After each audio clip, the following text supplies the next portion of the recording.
que eu gostaria de falar. É uma mensagem difícil, né? Uma mensagem difícil que eu tenho para trazer hoje, mas Deus, Ele me requereu e Ele pediu que eu falasse isso para a sua igreja e para o seu povo. E eu vou ser bem breve, tá bem? Não precisam se preocupar aí com o tempo, eu vou ser bem breve. Eu convido você a abrir sua Bíblia aí, no livro de Romanos, no capítulo 1, Romanos capítulo 1, versículo 16 ao 18.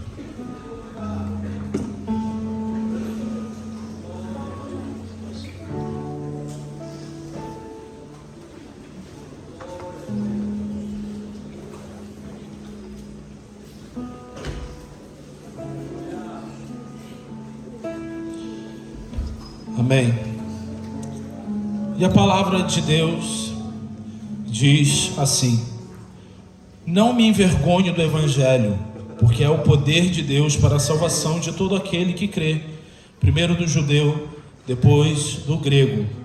Porque no Evangelho é revelada a justiça de Deus, uma justiça que do princípio ao fim é pela fé, como está escrito: o justo viverá pela fé.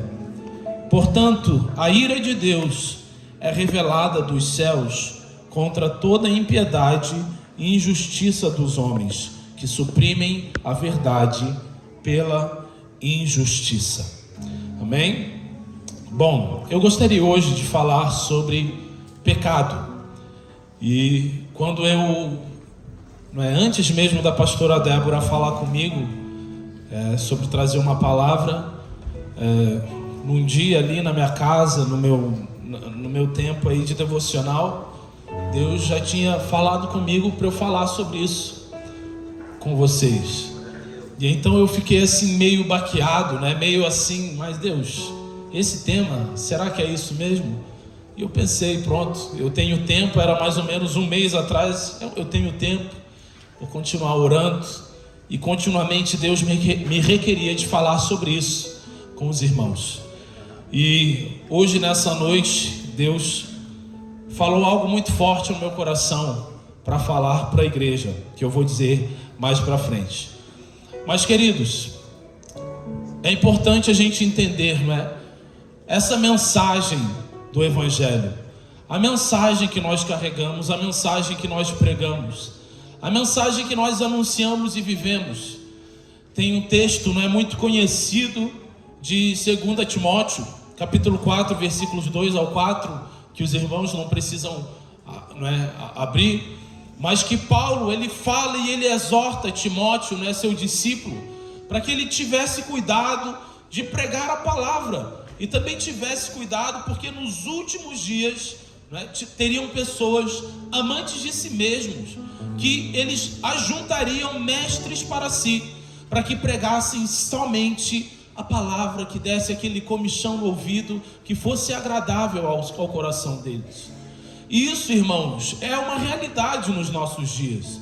E de fato, não só nos nossos dias, como em toda a era cristã.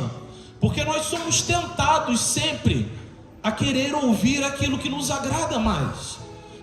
Somos tentados sempre a ouvir somente aquilo, que toca no nosso coração, que é suave, que é agradável, que desce tão deslizando no nosso interior e que soa tão agradável aos nossos ouvidos.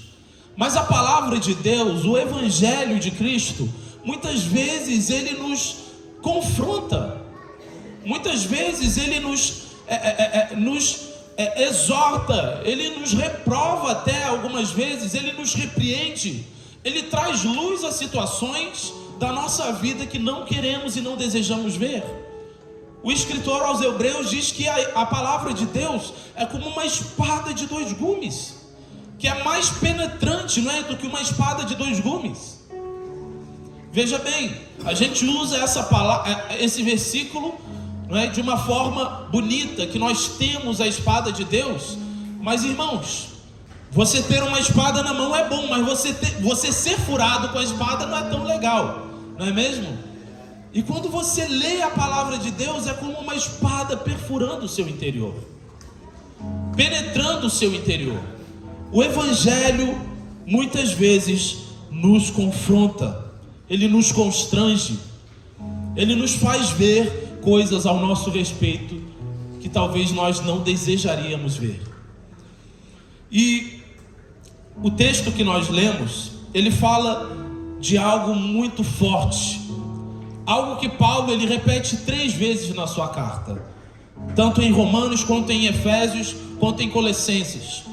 O versículo 18 que nós lemos, ele fala: portanto a ira de Deus é revelada dos céus contra toda impiedade e injustiça dos homens que suprimem a verdade pela injustiça.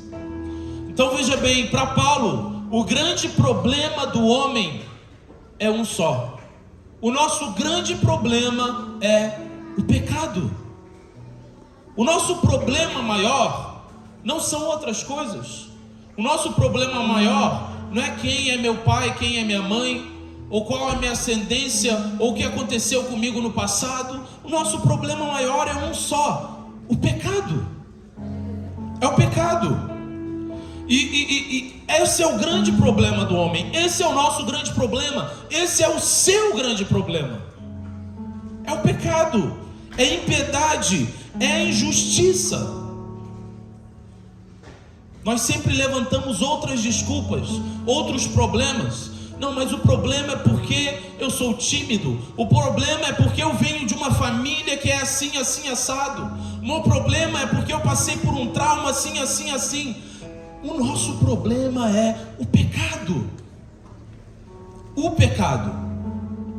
E nós sabemos muito bem que o pecado entrou por meio de Adão, por meio do primeiro homem, e logo passou a toda a humanidade, como o próprio Paulo fala no capítulo 3, que passou para todos os homens, como que se fosse esse terrível vírus, esse Covid que nós passamos, certamente começou por meio de uma pessoa, e em pouco tempo, ali, milhões de pessoas no mundo já estavam infectados.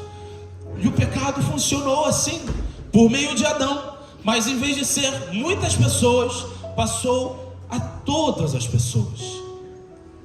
Não existe uma pessoa aqui dentro ou lá fora que não esteja debaixo de uma natureza pecaminosa. Não existe uma pessoa aqui dentro ou lá fora que possa levantar as mãos e declarar: eu nunca pequei. Todos nós estamos debaixo desse grande mal. Desse grande mal. E uma vez eu falei lá na igreja, e é verdade isso. Você nunca percebeu que o pecado, quando aconteceu com Adão, foi uma situação, um ato tão trágico, tão dramático para a vida dele? E para nós hoje é a coisa mais normal. Ninguém peca e tem o mesmo trauma que Adão teve. Adão, ele foi expulso do jardim, do lugar da comunhão de Deus. Eu tenho certeza que não teve um dia na vida de Adão, até ele morrer, que ele não lembrasse desse dia. Mas para nós o pecado se tornou tão entranhado à nossa natureza, que nós pecamos e não faz a mínima diferença para nós. Que se eu pecar uma vez ou se eu pecar 2 vezes, para mim não muda nada. Que se eu tenho 500 pecados ou 501, para mim é tudo igual. Então veja bem, aquele pecado que para Adão era tão traumático, tão triste, que talvez invocava na mente dele as memórias mais tristes da vida dele, para nós hoje é a coisa mais comum e normal da nossa vida. Então isso é algo muito interessante. E eu vou falar rapidamente sobre três gravidades do pecado. Por que o pecado é tão ruim? Às vezes nos falta ouvir um pouco disso. Primeiro ponto: O pecado, ele é alienação de Deus. Ou seja, o pecado, ele nos afasta de Deus. Isso é simples. O pecado, ele nos afasta do Senhor. Nos afasta do Senhor. Não tem como a gente colocar outra palavra nisso. O pecado, ele nos afasta do Senhor. Ele nos aliena de quem Deus realmente é. Ele nos aliena de entender quem realmente é o Senhor. Ele nos aliena de ter realmente um relacionamento verdadeiro com Deus. Talvez não percebamos, porque como eu disse, nós vivemos hoje uma vida tão natural de pecado que a gente não percebe isso. Mas o pecado, de fato, ele nos aliena de Deus. Ele nos afasta do Senhor.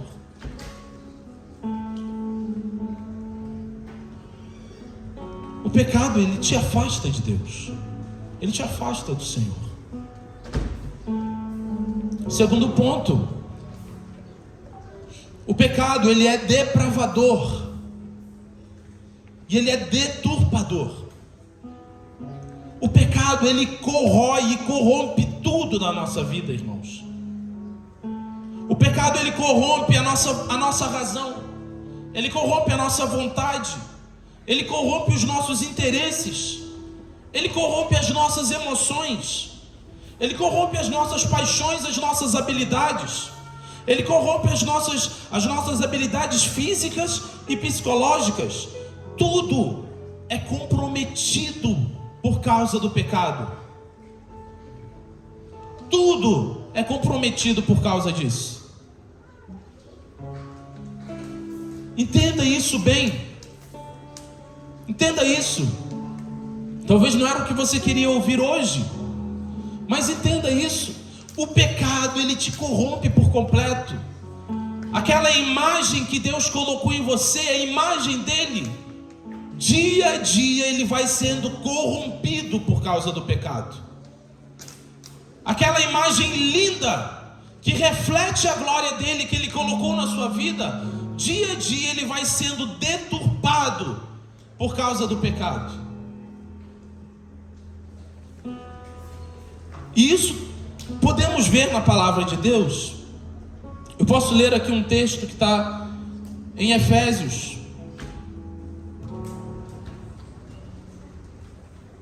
Efésios capítulo 4, versículo 18 e 19, onde Paulo diz assim: eles estão obscurecidos no entendimento e separados da vida de Deus, por causa da ignorância em que estão, devido ao endurecimento do seu coração, tendo perdido toda a sensibilidade, eles se entregaram à depravação, cometendo com avidez toda espécie de impureza. Irmãos, essa é a imagem do pecado. Olha o que o pecado causa. E o terceiro ponto, irmãos, que é o mais importante para nós hoje, é que o pecado, ele fere e ofende a santidade de Deus. O pecado ofende a santidade de Deus, irmãos. Isso é muito forte. E era isso que Deus falou comigo hoje. Eu estava ali louvando a Deus juntamente com os meus irmãos, e eu estava questionando a Deus. Porque, irmãos, não pensem que é fácil eu subir aqui em cima e falar sobre pecado. Não, não é. E eu estava ali questionando ao Senhor: Deus, por que eu tenho que falar sobre o pecado hoje? E em meio aos cânticos de Santo, poderoso Deus eterno, majestade santa, Santo é o Senhor dos exércitos, Deus falou claramente ao meu coração: é porque eu quero que eles conheçam que eu sou santo. Eu quero que a minha igreja saiba que eu sou santo.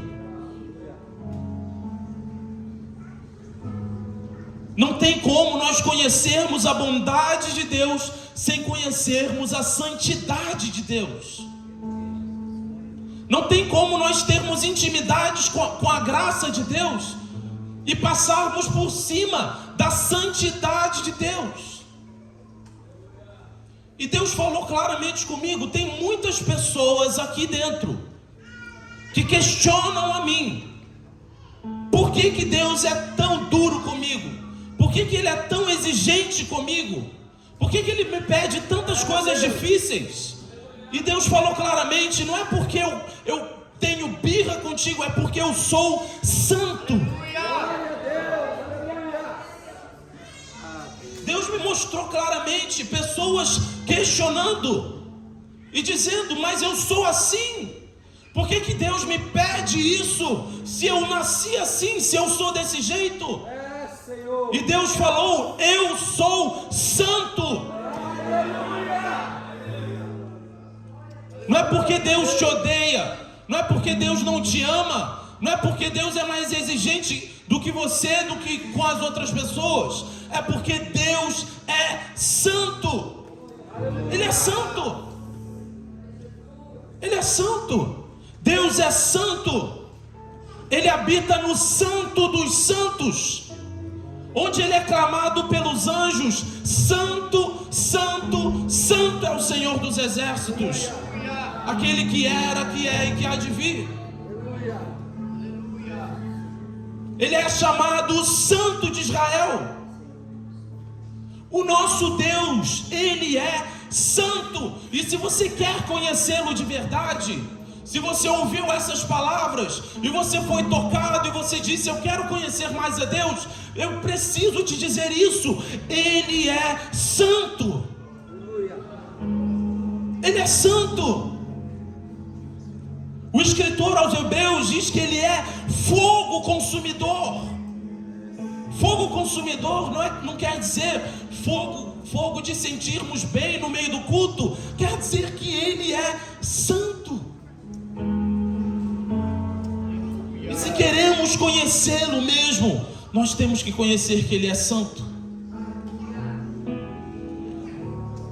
Nós só veremos uma igreja atuante nessa sociedade, uma igreja avivada, que reconhece que Deus é santo, que trata pecado como pecado. Irmãos, isso é claro. Isso é claro. E eu acho admirável, interessante vermos igrejas tão lindas, como foi dito aqui, tão lindas, que pregam uma mensagem maravilhosa da bondade de Deus, da graça de Deus, que nós não rejeitamos de forma alguma. Igrejas tão bonitas, tão atuantes culturalmente na sociedade, mas que você entra e está totalmente vazio da presença de Deus. Sabe por quê? Porque rejeitou a verdade que Deus é santo. Deus é santo, irmãos. Deus é santo. E eu quero te dizer hoje a você, se você tem questionado sobre isso, você tem questionado sobre isso, sobre o fato de você ter que ser diferente do mundo, sobre o fato de você ter que viver uma vida diferente da que o mundo vive, sobre Deus ser mais exigente contigo. Deus está te dizendo hoje, nessa noite: olha, não é porque eu te odeio, não é porque eu sou mais exigente contigo, mas é porque eu sou santo e eu não consigo ver com indiferença o pecado roubando a minha imagem em você. Eu não consigo ver com indiferença o pecado destruindo a sua vida. Eu não consigo ver com indiferença o pecado roubando tudo que tem de mim dentro de ti. É isso que que Deus te fala nessa noite. É isso que Deus te fala. Eu tenho plena convicção disso. Eu tenho plena convicção disso. Deus não consegue. Ele vê dos céus. Ele vê dos céus você pecando. Ele vê. Quando você está ali fazendo os seus males de forma intencional, pecando contra Deus, Ele te vê claramente. E Ele poderia te fumegar. Ele poderia te matar naquele momento, me matar. Mas Ele não faz isso por graça. Mas Ele não consegue ver com indiferença a nossa vida sendo totalmente corrompida pelo pecado. Ele não consegue ver com indiferença tudo que tem de Deus na sua vida sendo roubado pelo diabo. Ele não consegue ver com indiferença tudo que tem de santo que Ele já colocou sendo tomado pelo diabo. Ele não consegue. Então entenda isso. Entenda isso claramente. E o que Paulo fala é algo muito forte, algo muito difícil, porque ele fala que a ira de Deus é revelada contra a impiedade. Ou seja, ele mostra que porque Deus é santo, Ele tem uma ira contra o pecado. Veja bem que isso não é uma ira contra o pecador, mas é uma ira contra o pecado. E essa ira de Deus contra o pecado que você pratica, que eu pratico, não é uma ira, uma raiva emocional. Para nós, ira é o quê? É quando eu estou chateado, com raiva de algo. Não é isso que é a ira de Deus. A ira de Deus é algo natural da natureza dele. É porque a natureza santa dele é incompatível. Então o que ele sente não é uma emoção de raiva, mas é uma incompatibilidade completa com o pecado. Então perceba o que Paulo fala. A ira de Deus sendo revelada nos céus contra a impiedade.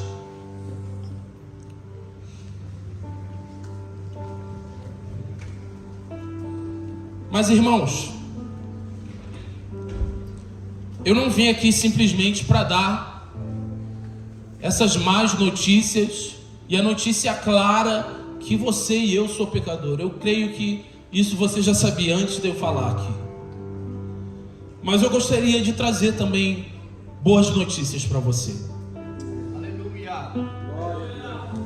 A primeira boa notícia que eu gostaria de trazer para ti nessa noite é que a sua identidade, ela não vem do pecado. Talvez até hoje você se denominou como pecador. Você fez da sua identidade o seu pecado. Não, mas eu sou assim. Eu sou isso. É assim que eu sou. Ah, mas Deus, mas eu não consigo. É assim que eu sou. Talvez até hoje você ligou o seu pecado à sua identidade. Mas Deus está te dizendo hoje: a sua identidade não está no seu pecado. Eu posso ler aqui duas passagens. Romanos 8, versículo 15 a 17.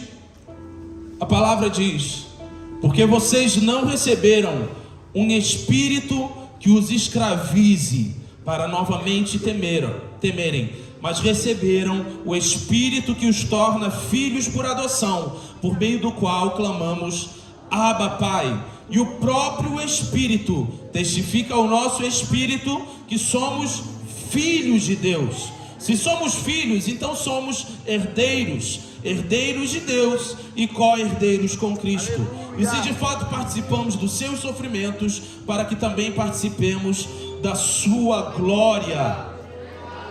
Efésios também 2, 11 a 13 diz: portanto, lembrem-se, anteriormente vocês eram gentios por nascimento e chamados incircuncisão pelos que se chamam circuncisão, feita no corpo por mãos humanas. Naquela época, vocês estavam sem Cristo, separados da comunidade de Israel, sendo estrangeiro quanto à aliança das promessas, sem esperança e sem Deus no mundo. Mas agora em Cristo Jesus, vocês que antes estavam longe foram aproximados mediante o sangue de Cristo. E o versículo 19: portanto vocês já não são estrangeiros nem forasteiros, mas concidadãos dos santos e membros da família de Deus. Eu quero te falar hoje, se até hoje você se chamou pelo seu pecado, se até hoje você disse: eu sou isso sim, eu sou isso sim, eu sou uma mentirosa, eu sou um mentiroso, eu sou um fornicador, eu sou um prostituto, eu sou isso, eu sou aquilo. Você não é, não. Você é filho de Deus, você é herdeiro de Cristo, você é o que Deus diz que você é.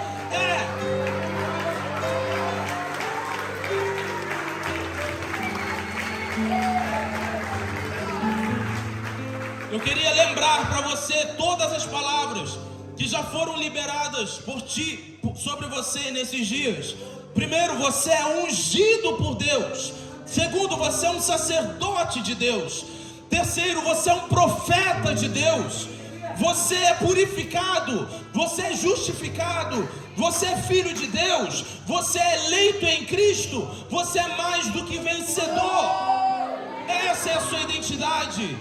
A sua identidade não é pecador, a sua identidade não é fraco, a sua identidade não é nada disso. A sua identidade é o que Deus diz que você é. A sua identidade não é viciado, a sua identidade é o que Deus falou sobre você. Essa é a sua identidade. A partir de hoje, não deixe ninguém dizer que você é isso, que você é aquilo. Não deixe ninguém dizer, apontar a mão para você, apontar o dedo e dizer: não, mas você é assim mesmo. Diga: não, eu não sou. Eu sou o que Deus diz que eu sou. Você não é o que as pessoas dizem que você é. Você não é o que o mundo diz que você é. Você não é o que os colegas dizem que você é. Você não é nem o que os seus pais dizem que você é. Você não é nem o que você pensa que você é. Você é o que Deus fala que você é. É esse que você é. Ali está a sua identidade. A sua identidade está na palavra de Deus. A sua identidade está no que o Espírito fala no seu coração. Essa é a primeira notícia que eu tenho para você. Você peca sim. Talvez você tenha até hoje entristecido ao Senhor, mas nunca mais fale sobre a sua vida: eu sou assim, eu sou um pecador mesmo. Não fale. Fale: eu sou justificado por Deus, eu sou santificado por Deus, eu sou uma nova criatura. Essa é a sua identidade. É disso que Deus te chama. Se nem Deus te chama de pecador, por que você se chama? Se Ele te chama de justificado, por que você está se chamando de pecador? Se Ele te chama de eleito, por que você está se chamando de desprezado? Se Ele te chama de santo, por que você se chama de sujo? Você é o que Deus fala que você é. É isso que você é. Aleluia.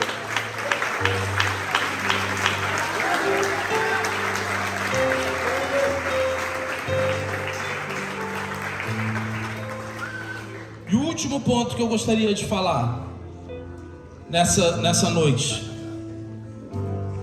é que talvez nesse momento você fale: amém, eu recebo essas palavras, eu recebo essa identidade sobre a minha vida, mas eu estou preso a um vício, eu não consigo mudar essa realidade, eu continuo pecando, não consigo parar. E eu tenho uma segunda notícia para você. Você tem sim o poder do Espírito Santo para você abandonar esse pecado que te assola. Talvez você se sinta prisioneiro.